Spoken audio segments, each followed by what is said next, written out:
Hello, HK and Beyonders. It's Shaz here. We have recently set up a podcast for you guys.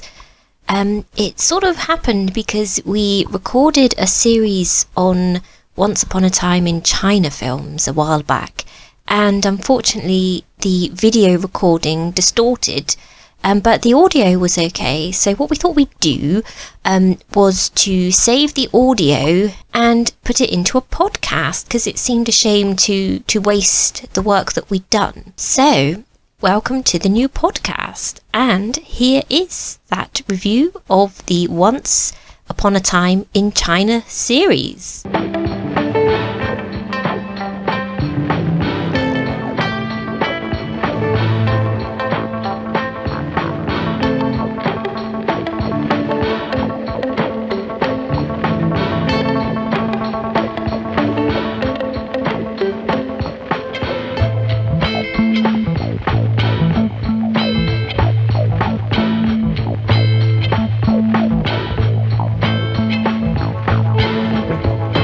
So today we thought we might have something a little fun lined up for you. We know the Once Upon a Time in China series of films is very popular amongst Jet Li and Kung Fu movie fans. So what we thought we'd like to do is share with you guys our own personal preference of the order of these films. So what we're going to do is deliver to you in reverse order our own personal list. So I will give one of mine first, and Shaz will give one of hers. So this is just a little bit of fun. Everybody's going to be completely different on this, and I promise you everybody will be different to us because we're a little bit nuts. But yeah, we do like these films, and it is a hair's whisker between them for us. And shall I kick it off? Shall I go first with my sixth place? Yep. Okay, right. So in sixth place, I have Once Upon a Time in China 4. So in this one, we get some more lion dancing again, which, you know, I kind of like. And it's largely based around the foreign threats in this film. So you've got all these different countries that are going to compete in a lion dance contest. And to me, you know, there's a little bit of retread of Frida with the lion dancing, but they do come out with some really interesting ideas in it. And we also have the return of Clubfoot, who we really liked when he appeared in part 3. Yeah. So, you know, 4 is the first one with Vincent Zhao in it. And he does a good job, but for me, not quite as charismatic as Jet Li. So your sixth place. My sixth place is number 4 as well. Yeah. Yeah, I did like this one. I do like the lion dancing, but this one was a little different because it had the Red Lantern Society, which had a slightly, different aspect to the film as well. Yeah, that was quite interesting. Some girl power in there. Yes. Okay, folks, my fifth place, Once Upon a Time in China 5. So again, Vincent Zhao playing Wong Fei Hung in this one, and for me, I like that in this one you get the Ken Cheng returns as Butcher Wing, and also after an absence in the previous one, Rosamund Kwan returns. We get Aunt Yi back, and I just really like that one. I think this one's a lot more fun. There's a lot more going on with it. The action's very good. It looks great on screen. It's a really fun film. Part 5 really took me by surprise. So my fifth place is Once Upon a Time in China, the first one. Oh dear. Oh no.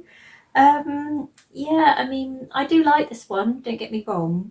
I don't know, I just found it a little quiet compared to some of the other ones. I don't know. Personal preference. It's not like you didn't like it, just No. What After stood out I'd to seen you. the other ones, Yeah. So yeah, I mean, it's the only one you've seen previously as well, isn't it? Yeah.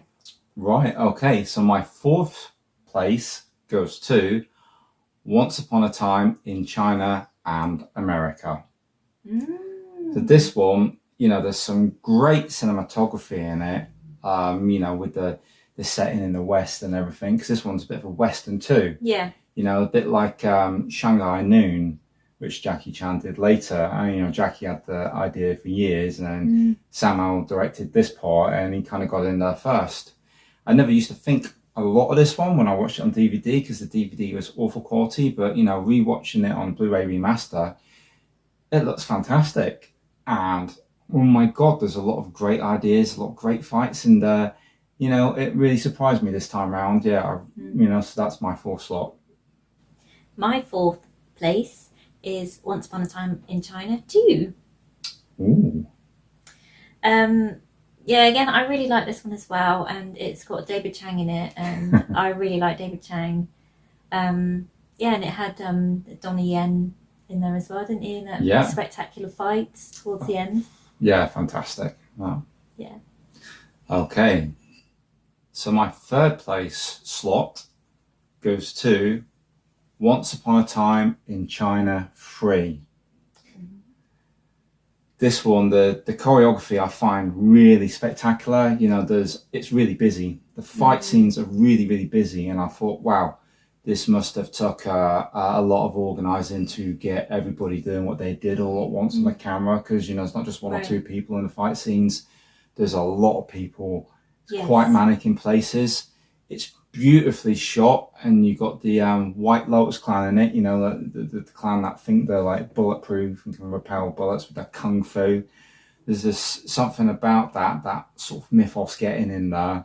And Jet Li's fantastic in this again. You know, furthers the story with Ant Yi as well.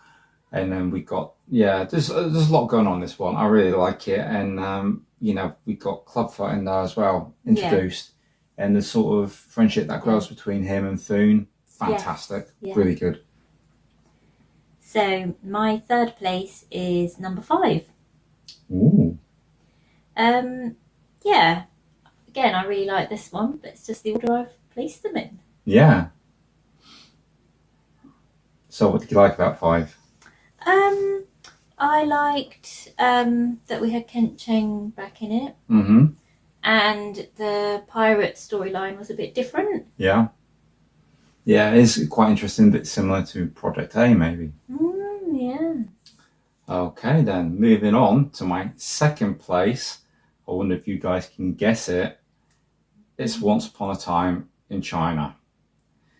Now, this is the original one, and kind of catapulted Jet Li into stardom in Hong Kong.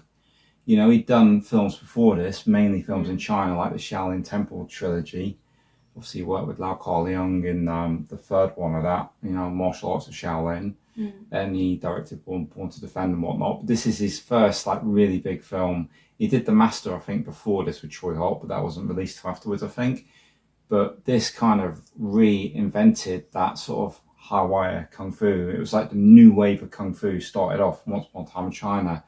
This film's absolutely epic. You know, any of you guys that have seen it out there, the fights with Jet Li and Yan Shihuan, I mean, it's fantastic. Everybody kind of likes the end fight best in the barn with all the ladders and everything. But for me, it's that fight in the rain, so atmospheric. And yeah, just what's going on in that film. Very busy. Really, really like it. That's my number 2. My number 2 is number 3. Again, you know, I really enjoyed this one. I liked there was a lot of line dancing in it. Yeah. And I liked as well that we had the Russian guy that was interested in Aunt May. And yeah, I thought that was quite interesting. Yeah, it added a little bit of a different dynamic there. It showed a bit of jealousy between, you know, Jet Li, and you could see he really cared about Aunt Yi. So it really developed the story that way, didn't it? Yeah. Okay, then, guys, you know what my first place is then, because, you know, there's only one that's left, and that's Once Upon a Time in China 2. For me, you know, this is truly, truly epic. You've got Jet Li versus Donnie Yen, and oh my God, those guys were at the height of their physical powers back then. And I really get a buzz watching that. I feel like they're like, yeah, come on, let's get it on. Like, you know, you got, you know, let's fight you with 2 staffs. Like, not one, we'll do 2 staffs. There were lots of aspects in it I liked. I liked the, you had the like Indian people in it, and like you say, the Western, and the cowboy who we assume was meant to be Billy the Kid, but it wasn't actually, confirmed that's who he was. Yeah, that was quite cool actually, having him called Billy and whatnot, and with him losing his memory and going to the Indians, that was quite a cool thing as well. Yeah. So just like the different storylines in that one. And it's directed by Sam. Yeah. And fight choreography seemed quite powerful actually in that one. Definitely quite underrated film, which is a bit of a shame because I found it so good. Yeah, and I have to admit, this time round, it definitely rose up the rankings for me. And just so people know, we watched the box set from Eureka on our viewings, but for parts 4 and 5, we watched them on Prime. So parts 4 and 5 had a slight disadvantage as they didn't look quite as good as the others, because the copy that Amazon got probably is nowhere near as good as the Criterion release that's out there. So, if any distributors are watching, we would buy parts 4 and 5 separately if you were to release them, because we did really enjoy them, Yeah, definitely. And as a little fun at the end of this, we thought we'd watch Last Hero in China as well, didn't we? Because Jet Li plays Wong Fei-hung in that as well. This film's obviously made by Wong Jing, and the director, I'm not sure who the director is on that actually. I know Wong Jing co-directed it. I think, it's Yuen Wu-ping. He directed Last Hero in China. And I have to say, some really good stuff in this. Some great, there's like Gordon Liu versus Jet Li. That's fantastic. Yes. It's absolutely dynamic. That's great, yeah. And then you got like Nat Chan, who always makes us laugh. The guy from Magic Crystal with feet for hands and whatnot. He's always a laugh when he turns up. And Charlotte Chung, who always looks great on screen. We mentioned her in Handsome Siblings. And one of my favorite things in Kung Fu movies, Drunken Style. And you like some of the aspects of this one too, didn't you? Yeah, the rooster versus the centipede. Bit bonkers. Yeah, again, going towards that sort of lion dancing sort of theme that you like. And great wire work. Film. Oh, it was, wasn't it? Really superb wire work in that one. Yuen Wu-ping's a master of that, and it shows. For me, if I was going to squeeze this one in, I think I'd squeeze it in between 2 and 3. Right. Oh, sorry, 1 and 3. Yeah, between 1 and 3 for me. The films would be placing. Yeah. So that would be where I would place it. Yeah, I think I'd probably squeeze mine in between 3rd and 4th place. Yep. Okay, so there we go. A lot of love for that film, a lot of love for Jet Li in this role. I know some of you out there might be a little bit outraged, but remember, this is just for fun. We're not saying that our list is definitive. This far from it. It's just our list. Just how we felt from watching them all within a short, period. Yeah. So feel free to tell us how nuts we are and how wrong we are. Put it in the comments below or send us an email. And, we're really interested to hear what everybody else has to say, because when somebody has a different list or a different take on it, it's really interesting for us to hear it. We really do enjoy hearing everybody else's perspective. Sometimes makes us think a little bit differently too. Yeah.